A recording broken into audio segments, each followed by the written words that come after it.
we're going to talk about our practice and show images of our practice from a period of time that is more current, but with some earlier works.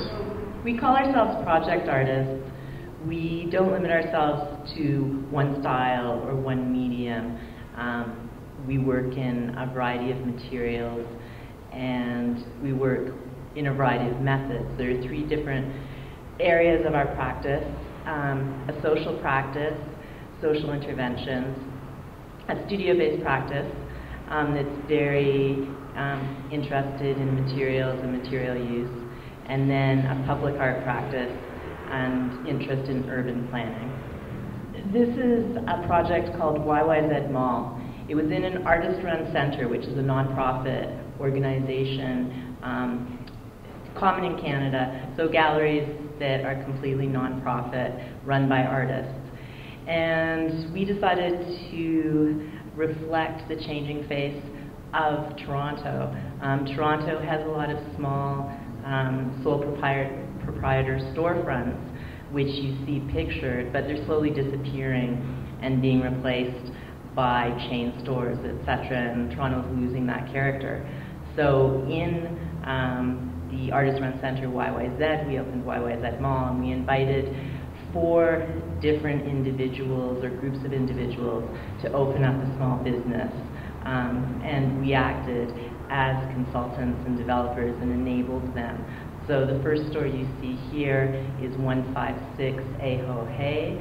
It was a currency exchange / mini golf / perfume store.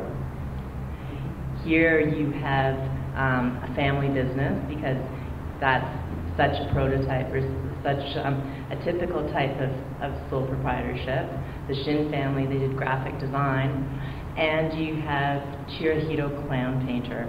So an artist, Ulysses Castellanos, would paint your portrait but as a clown, and was also a record store.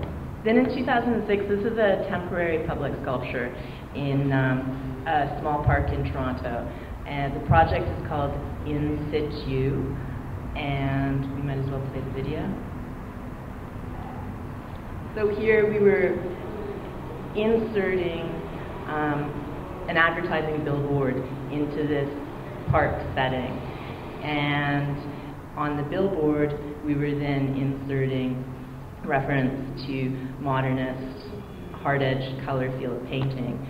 And the bench then completes the installation.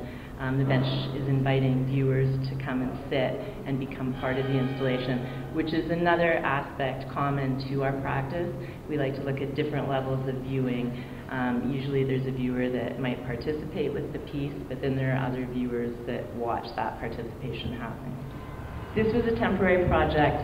We were tasked with making public transit more exciting and give it a higher profile, make it cool. So this is a commuter train that travels to Toronto and neighboring areas, and we designed this graphic. We think of it as an urban camouflage.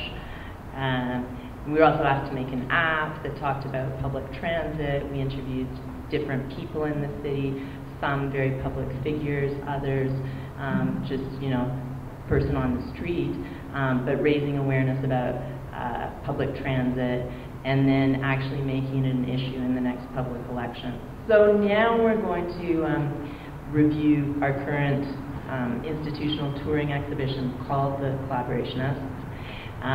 It started off at Art Gallery of Hamilton and is traveling to other venues. In the spring we're going to Scottsdale, Arizona to install it. So this piece is called Pavilion of the Blind, and it's a pavilion structure with blinds used in design, in architecture, but they're kinetic, and so they are constantly moving up and down, creating new compositions, and they're custom colored, so they're also an abstract painting, or generate different abstract paintings. This is another kinetic piece in the same room as Pavilion of the Blind, facing Pavilion of the Blind. It's called Flip Out, and you may recognize it is a split-flap display board that used to be common in airports or train stations. So traditionally it would show you the destinations or arrivals and times, etc. We've taken the split-flap display and replaced all of the information and times with color.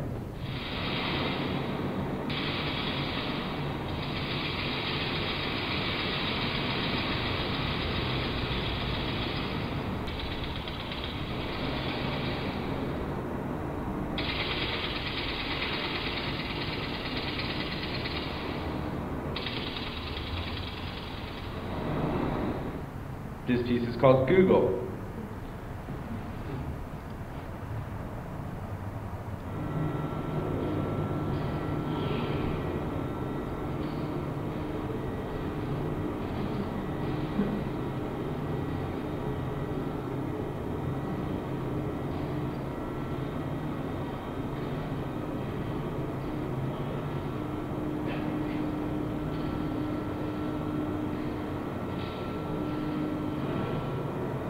This piece is called Reel to Reel.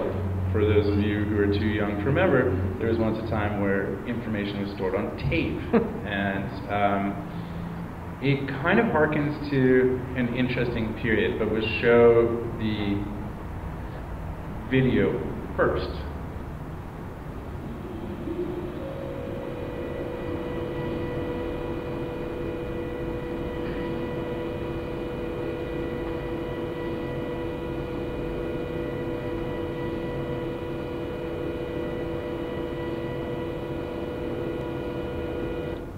So when the viewer goes to the listening station, puts the headphones on, is expecting to hear what this reel-to-reel tape is playing, there's just the sound of hiss and fuzz. In fact, it's the sound of erased tape. And so again, we're dealing with the idea of information, or how to express negation and negation of information. The sound clip is actually erased tape from the Nixon-Watergate scandal.